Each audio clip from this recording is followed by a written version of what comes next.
Salut tout le monde, j'espère que vous allez bien. Moi en tout cas pour ma part ça va très bien. Aujourd'hui on se retrouve pour une nouvelle vidéo. Alors j'ai reçu un petit colis avec quelques pièces pour continuer un peu le DAX. Je vais vous faire un petit unboxing entre guillemets parce que j'ai dû ouvrir le carton pour voir s'il y a bien toutes les pièces dedans. Mais bon, je vais vous montrer ce qu'il y a dedans tout de suite. Bon, voilà les pièces reçues. Alors le faisceau avec le CDI, bobine antiparasite, les mâchoires de frein arrière, les axes moteurs et un stylo pour le pneu, pour peindre le pneu, une bougie iridium, le cap de frein avant, deux bouchons de valve, une chaîne renforcée DID et des joints moteurs pour refaire le moteur à neuf. J'ai aussi mon peintre qui m'a ramené les dernières pièces à peindre. Alors du coup je vais vous montrer le dernier moyeu qui m'a peint. Voilà du coup les dernières pièces arrivées pour le remontage du DAX.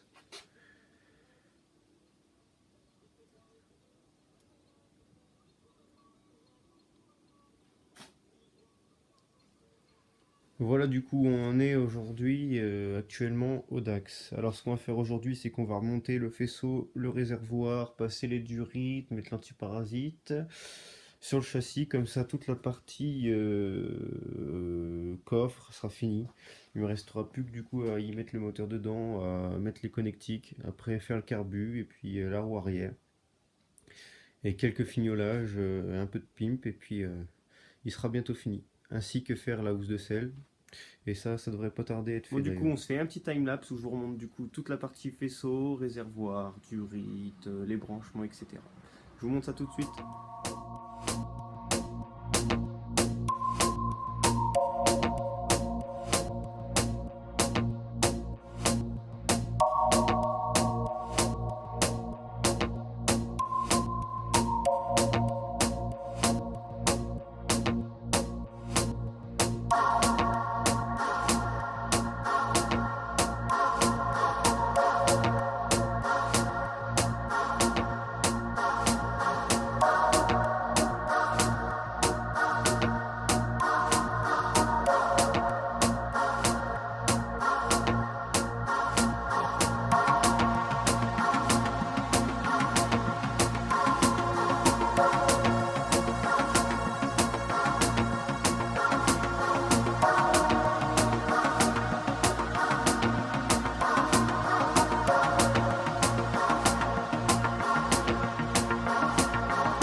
Toute ma partie électrique elle est complètement montée, le réservoir est monté, le cache réservoir est monté aussi.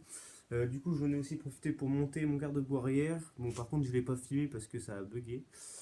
Donc voilà, un peu dommage, mais bon, c'est rien de compliqué. De toute façon, il n'y a que 4 vis, hein, 2 en bas, 2 en haut, ça vient se visser directement au cadre. Et du coup, là c'est monté. Donc on va se remonter la dernière pièce de la journée, le câble de frein avant. Voilà, donc on va se remonter ça aussi. Et après, ça sera terminé. Bon, du coup, on se remonte ça. Bon, je vais pas le faire un petit time-lapse pour combler un peu la vidéo. Je vais rester avec vous. Bon, bah, de toute façon, il n'y a vraiment rien de compliqué là-dessus. Hein. Vous mettez ça, la petite boule dans le levier. Mettez le câble.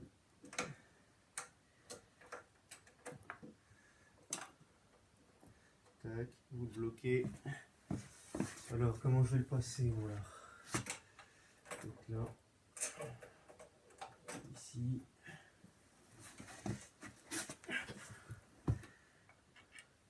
Après, il y a deux écrous. Vous en enlevez un, vous laissez l'autre.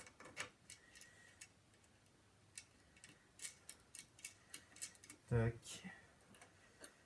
Tire le câble. Du coup, est-ce que je vois assez de longueur? Oui, ça va le faire. Après, vous avez ces deux petites pièces là à y mettre pour le tambour. Vous glissez ça dans la pâte. Le pâte vise dedans. Et hop, vous serrez ça.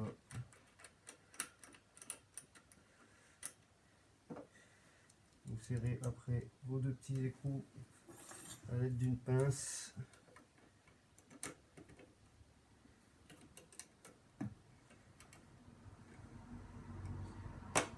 Et c'est terminé. Vraiment pas compliqué et vraiment pas long. Bon bah voilà. Bon, pour finir cette vidéo, je vais vous expliquer 2-3 petits trucs parce que j'ai eu pas mal de demandes. Il y a beaucoup de gens qui m'ont demandé pourquoi avoir branché un faisceau électrique sur une batterie et pourquoi fait en gros 2 faisceaux. Tout simplement parce que c'est simplifié, donc du coup je me trimballe beaucoup moins de fils dans le cadre. Deuxièmement parce que la batterie, contrairement à un faisceau chinois où en fait j'ai tout le temps des soucis, j'ai un DAX déjà. Et j'ai beaucoup de problèmes, c'est que les régulateurs de tension et la centrale clignot, ils sont tout le temps en train de griller. Il y a des gros soucis là-dessus et du coup ça tient pas. Il y a toujours des soucis de tension, enfin j'arrive jamais à avoir 12 volts en continu. Il y a tout ça, des fois ça monte plus haut, ça me crame le régulateur, ça me crame les ampoules, ça me crame un peu tout. Du coup là je me suis dit brancher sur une batterie, au moins je suis tranquille, il y a toujours 12 volts qui sort. J'ai pas de risque de griller, enfin j'ai pas de risque, ça peut arriver, mais j'ai pas de risque de griller les feux ni rien. Et deuxièmement, vu que je mets un moteur de pit bike dedans, enfin moteur de pit bike, de toute façon c'est les mêmes que les DAX, mais vu que je mets un moteur de pit bike qui est plus ou moins un peu tapé, en ayant fait l'allumage allégé et tout sans lumière, au moins ça me permet d'avoir 2 faisceaux. Un vraiment que pour la motorisation et un que pour l'éclairage, donc voilà. Juste la petite explication. Voilà, maintenant on arrive à la fin de cette vidéo. Alors j'espère que ma petite explication au niveau du faisceau du coup te conviendra et que maintenant du coup tu sais pourquoi j'ai fait 2 faisceaux. Donc voilà. Sur ce, je te souhaite de passer une bonne soirée. N'hésite pas à lâcher un petit pouce bleu, à t'abonner à ma chaîne, à partager cette vidéo si tu le veux. Et nous on se retrouve bientôt pour de nouvelles vidéos. Salut!